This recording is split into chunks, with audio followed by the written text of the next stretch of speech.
Hey guys, Drifter here. Today I've got a video for you about the problem with creativity in Call of Duty and gaming and media in general. And we're going to be showing off some gameplay from Modern Warfare 2's relatively new, I say as it's about 6 weeks old, Night Map, which I think is an incredibly creative map and it's an interesting one.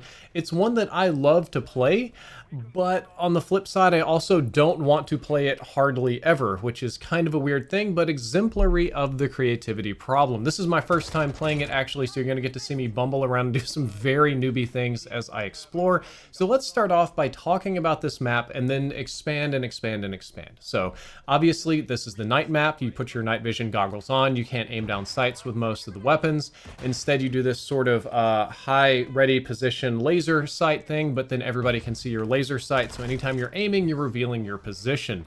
On top of that, I think the map looks really cool. It changes the way you play Call of Duty because you can't ADS and hold a head glitch because everybody will know where you're at. It changes the way you rush, the way you move, the way you interact with light, the way you kit out your weapons. And for variety's sake, that's quite a good thing. But when it comes to playability, variety isn't always what players want. For example, when queuing up for this map, I actually sat in the lobby for 15 minutes and cycled out well over 100 people until we finally got 6 to 8 of them that were willing to play the night map because it was so unpopular. And that's a difficult thing, is that a lot of innovative things do end up being unpopular, because while I think this map is very neat, it's a very neat game mode, I don't regret playing this at all. I wouldn't want to play it very often because at the end of the day, it's just not Call of Duty. At the end of the day, the way this game mode plays is different from the rest of Call of Duty. And when I boot up CoD, I want an hour or two of fun, relaxing lobby experiences, reliable, predictable, not a whole lot of this sort of wacky, innovative, we're going to pretend to be Rainbow Six Siege breach mode kind of stuff. But that's a very good way to branch off into the next part of the conversation about how creative people hate being repetitive. Video games are made by developers and artists, and developer artists, it's a little bit of mix and match in both here and there. And these very smart people that love creating things. They love creating new things.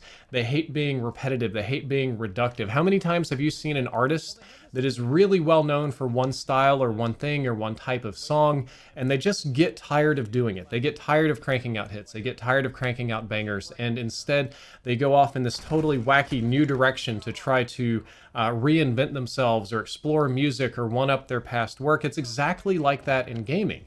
Gaming developers, and especially the artists, like to one-up themselves. They like to make a better experience than last time, a different experience than last time. We're not doing the same thing as last time because that's just sort of the tick in the back of creative people's minds, which I have personally experienced as well here on YouTube. The vast majority of the content that I make is of a similar style. It's somewhat repetitive, but sometimes I just want to do something different, something off the rails, something challenging, something fresh and fun.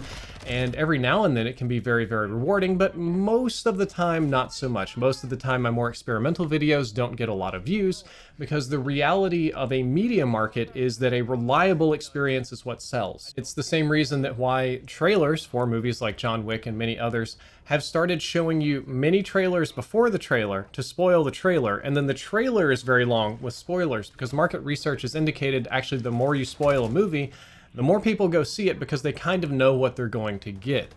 Now, I will add a caveat to this. This is my personal opinion and not an industry standard, that while a reliable experience is what sells, it's what draws people in, new experiences is what makes bank. Those games that you play where you think you're in for one experience and halfway there's a twist, or there's that new level that's really fun, or the big plot change, or you get something new out of it. Like we'll pick a really repetitive genre like slasher films. I've seen a number of those. They all kind of follow the same formula. We've got co-eds, some nudity, some slashing, probably some music, really aggressive music most of the time. And that's what people are there for. If you don't have that, people won't buy it. But the slasher movies that are memorable are ones that have that one extra twist, that neat idea on the killer or the survivor, or it's got a meaning to it, it's got a depth to it, it's got something you didn't expect and you got a pleasant surprise. That's how you elevate something from reliable to exemplary, is just add that pleasant surprise. But the catch is you can only add so much new. If you add too much new, if you change it too much, if it's too radical, too weird, too out there, first of all, people won't be interested in it. And the majority of people are creatures of habit. They crave things they understand. So a lot of people won't try it. And even the people that do try it, because it's so new, a lot of them may not end up liking it. That's true of VR as well. If you were selling experiences based just on the novelty, VR headsets would probably be #1 in the world.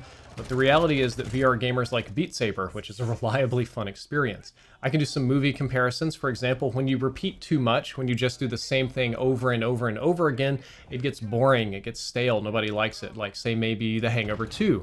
Or if you change too much, like Cloverfield to Cloverfield Lane, it's too wacky, too different, it's not what people signed up for.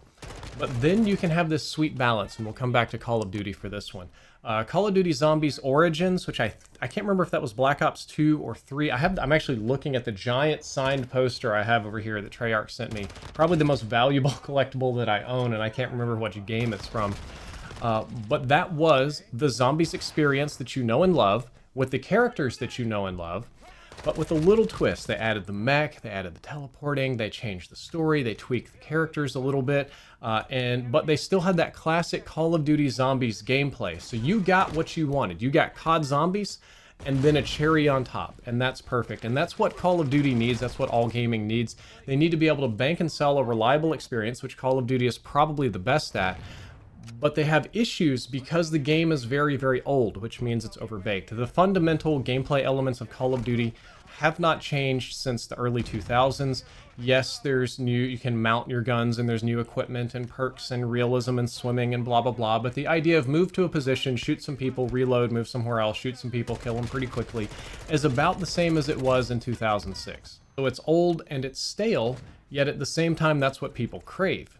And the difficulty that all of these studios have when they're trying to make these changes that often don't go well, is they have to add that reliability, and then they have to add something new. They have to add something that's going to blow your mind, that's going to complete this sandwich. They're going to kind of tie the whole experience together. And that's the hardest part. And it's also hard to get kind of the right amounts. You can look at something like Black Ops 3 or 4, or in our Infinite Warfare, or Advanced Warfare, a lot of the spacey games. They brought a lot of new stuff, pulled in a lot of new players. A lot of people liked it. I liked it. But sometimes it was too much new. And you can see some of that happening here in Call of Duty Modern Warfare 2, in that the game isn't, like, base gameplay-wise that different from Modern Warfare 1, but we're changing the movement, and we're adding a night map, and we're adding border crossing, and we're doing weird things with the weapons and perks and grenades that drill through walls, and we're trying to add these little things new, but it adds up to an annoyance most of the time. And tying back to Call of Duty one more time, I'm kind of scared for Sledgehammer Games, because the rumor, and this is truly, genuinely just a rumor that I've seen on, I think, Twitter, I didn't even read the articles, I'm so irresponsible, is that the next Call of Duty game coming out this fall is Modern Warfare 3. It uses the exact same engine, and it's a Sledgehammer Games game that they only got 1 year to make, that they were working on AW2 or some other kind of project, and Activision was unhappy with the sales of Modern Warfare 2, so they immediately requested a Modern Warfare 3, dumped this on Sledgehammer's lap, and of course all of the support studios, and gave them a year to crank it out.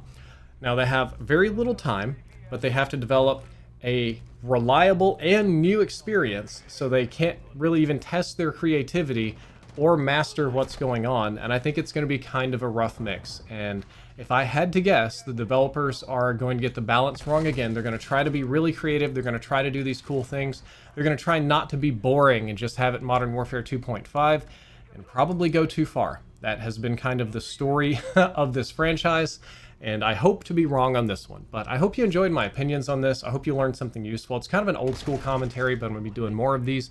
If you enjoyed, don't forget to like, favorite, and subscribe. Drifter out.